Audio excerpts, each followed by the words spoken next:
So this is our second day for exponential functions. Once again, we're going to talk about negative and zero powers.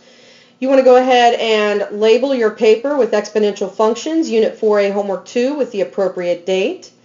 And make sure you set up your paper for questions or comments on the right-hand side. And we want to go ahead and label negative and zero powers. Go ahead and pause and do this before continuing on. So we're going to talk about negative powers first, and we're going to use our quotient and product properties that we've already done from day one. So what I would like you to do is go ahead, simplify these powers. Once again, if we use expanded form, we cancel out what matches up in the numerator and denominator. And that's going to leave us with 2 to the third power in the denominator and 1 in the numerator. So once again, we like to simplify things where we don't have fractions.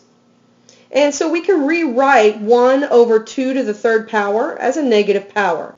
And you can see it when we do 2, and once again we take 5 and subtract 8, subtract our exponents, numerator subtract denominator, and you see that we get 2 to the negative third power. So anytime you have a power in the numerator, in the denominator, you can rewrite it in the numerator as a negative exponent. Once again, you're not changing the base. So let's go ahead and look at the second piece. We go ahead and expand our exponents, cancel out what's in common, and then simplify. And we have 1 over 5/3. And once again, that can be written as a negative exponent if we take 3 and subtract 6. And then we get 5 to the negative third power. Once again, these two pieces mean the same thing, and just instead of writing it as a fraction, I can write it 5 to the negative third using the negative exponent piece. So let's go ahead and simplify our x to the fourth over x to the 10th.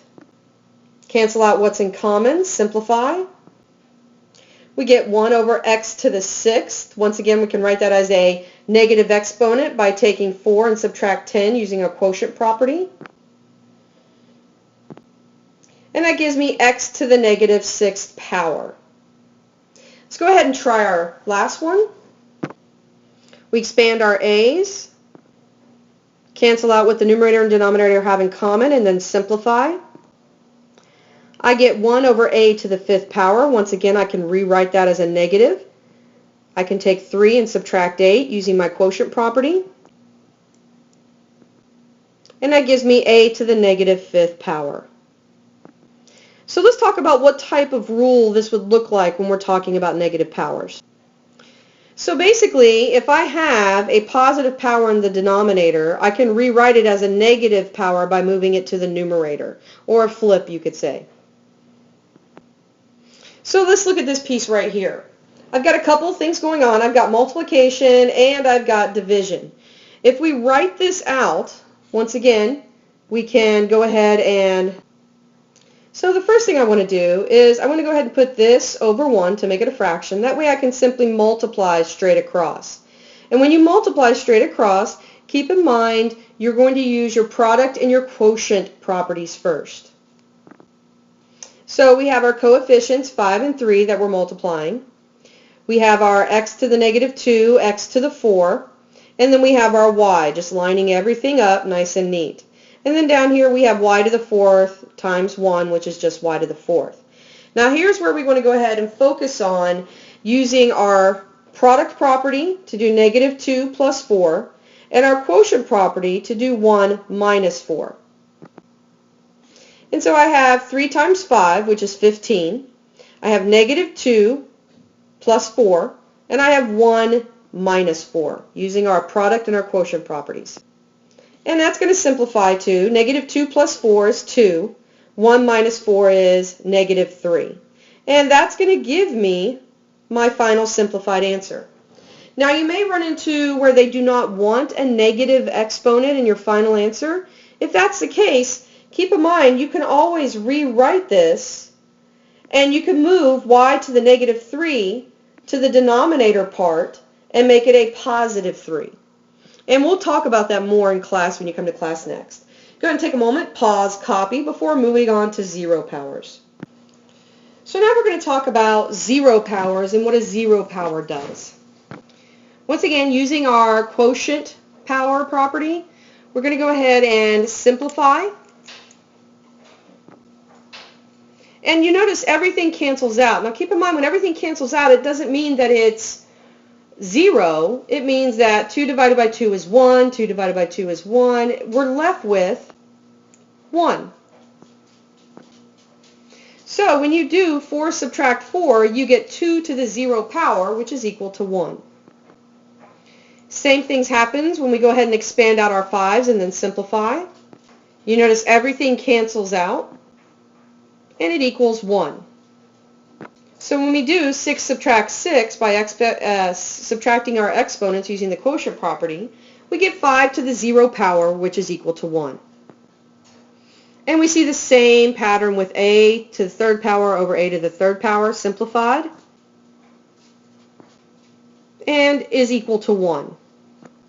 So when we take our exponents of 3's and we subtract them, we get a to the 0 power, which is equal to 1. So when we talk about zero powers or zero product property, anytime you have a base to the 0 power, it will always be equal to 1. Now there is one exception. Anytime you have 0 to the 0 power, it is not equal to 1. 0 to any power is always going to be equal to 0. And that's the one exception for this cause. You may want to write that down. So here, when I have 12 times xyz to the 0 power, keep in mind, anything to the 0 power, so everything inside this parentheses, when you say it's to the 0 power, that means it's equal to 1. So really, this whole piece is equal to 1. So you do 12 times 1, which is 12. Go ahead and take a moment, pause, and copy before continuing on. So now I'd like you to try out our negative and 0 properties. For 1, 2, and 3, I'd like you to simplify each expression. And then for 4 and 5, I want you to read carefully and solve. Keep in mind, where it says explain, I would like you to explain your reasoning when you're solving. Go ahead and take a moment, pause, go ahead and copy these down and try them out. The next slide will provide the answers. However, answers only will not be what you're bringing to class. Make sure you bring your reasoning and your work with you. And then here are your answers that you should get. Once again, please keep in mind, any questions or problems you had, or if you didn't get these exact answers, make sure you take note of that and bring your questions and comments to class. We'll go over these in class and talk about them within our groups. See you then.